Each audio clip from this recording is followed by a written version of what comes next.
There's a quiet kind of panic that no one talks about. The kind that creeps in late at night when the world is asleep, whispering, "You should be farther by now." Maybe you've felt it too. The fear that everyone else has found their purpose while you're still standing at life's crossroads, staring at signs that point in every direction but forward. This is a story about that feeling, and how one young heart learned that not knowing your path doesn't mean you're lost. It just means you're still becoming. Welcome to Path, People, and Their Hearts. This channel is your home for short, motivational stories, timeless life lessons, and inspiring tales made especially for teens and young adults searching for direction, meaning, and hope. Because here at Path, every story starts with your heart. If this story touches yours, don't forget to like, share, and subscribe, so we can keep walking this journey together. Now let's begin. The morning light spilled through the half-open blinds of Noah's bedroom, painting golden lines across a floor scattered with open notebooks and crumpled dreams, acceptance letters, college pamphlets, unfinished sketches, a lifetime of what-ifs in paper form. Noah sat on the edge of his bed, scrolling through his phone, where faces of old classmates flashed across the screen, smiling with new uniforms, dorm photos, travel snapshots. Everyone seemed to be moving forward while he was standing still. His mum's voice called from downstairs. "Breakfast, honey. Don't be late for your interview." Interview, the word twisted in his stomach. Another one. He had already been to 3 this month, each ending with the same polite rejection. He didn't even know what job he wanted.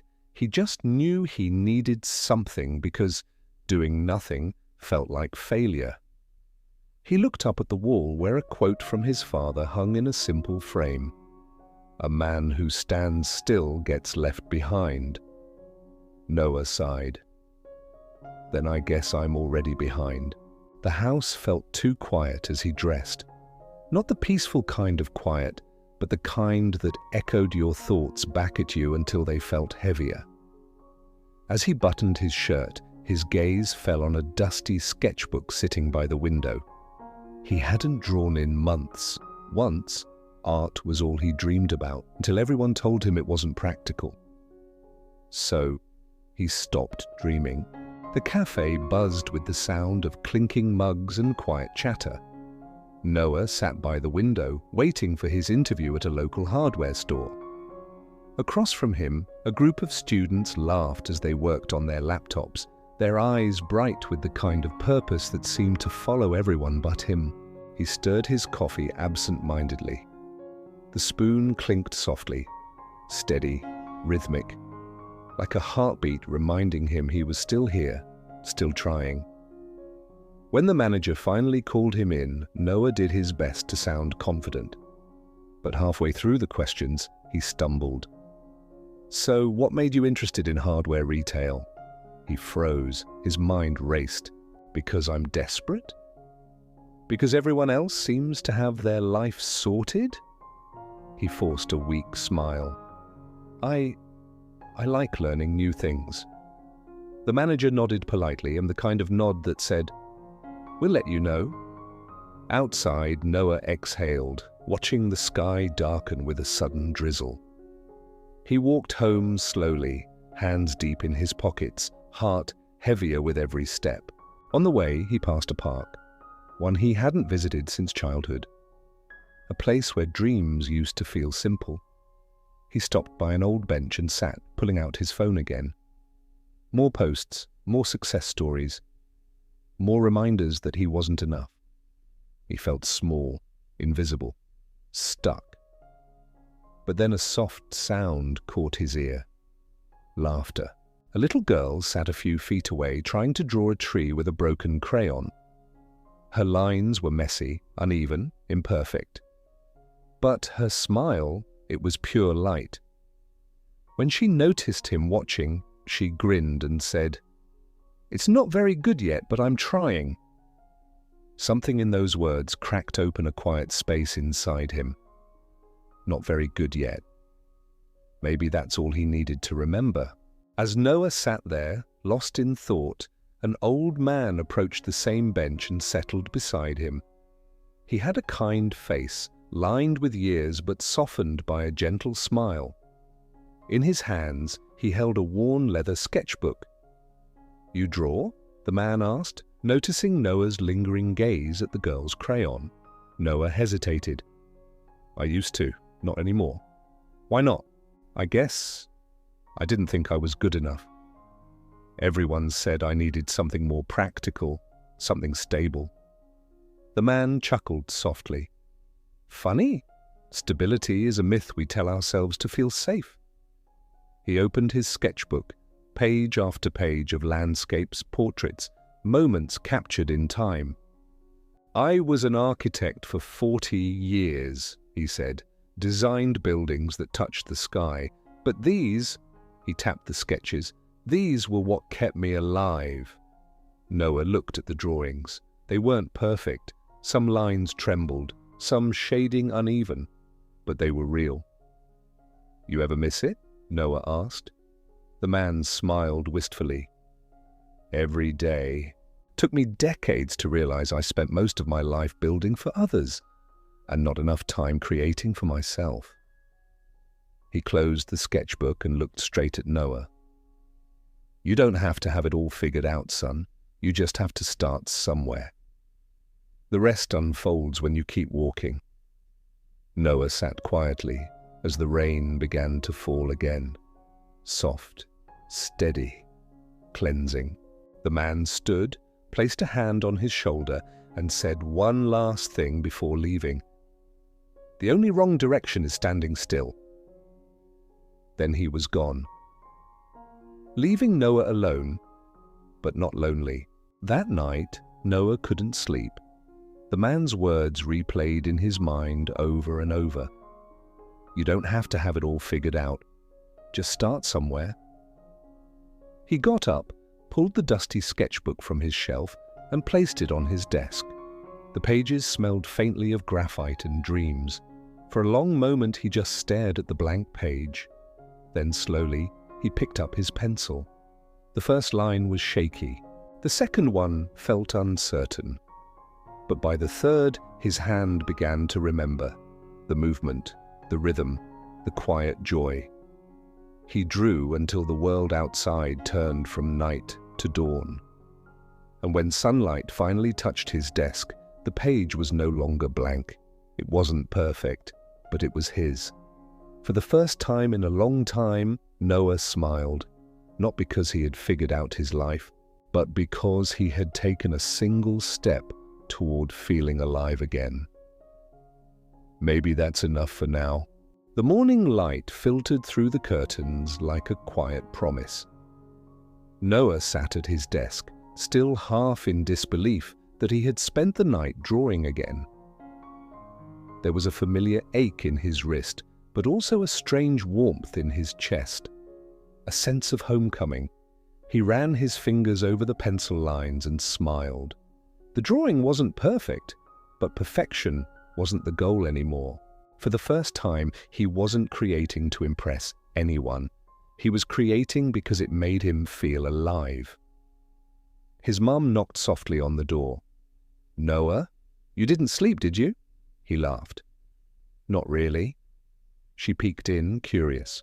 Her eyes widened when she saw the sketchbook. "You drew that?" He nodded shyly. "Yeah, I guess I missed it." She smiled, a little surprised, but mostly proud. "You used to spend hours with that pencil. It's good to see you happy again." He looked down at the sketch, realizing she was right. He was happy. Not because his life was suddenly figured out, but because he had remembered something that made him feel whole. "Mom, do you think it's okay if I don't know what I want yet?" She chuckled softly. "Sweetheart, I'm still figuring things out and I'm your mum. You don't stop growing just because you get older." That simple truth landed in his heart like sunlight breaking through clouds. A few weeks later, Noah found himself back in that same cafe.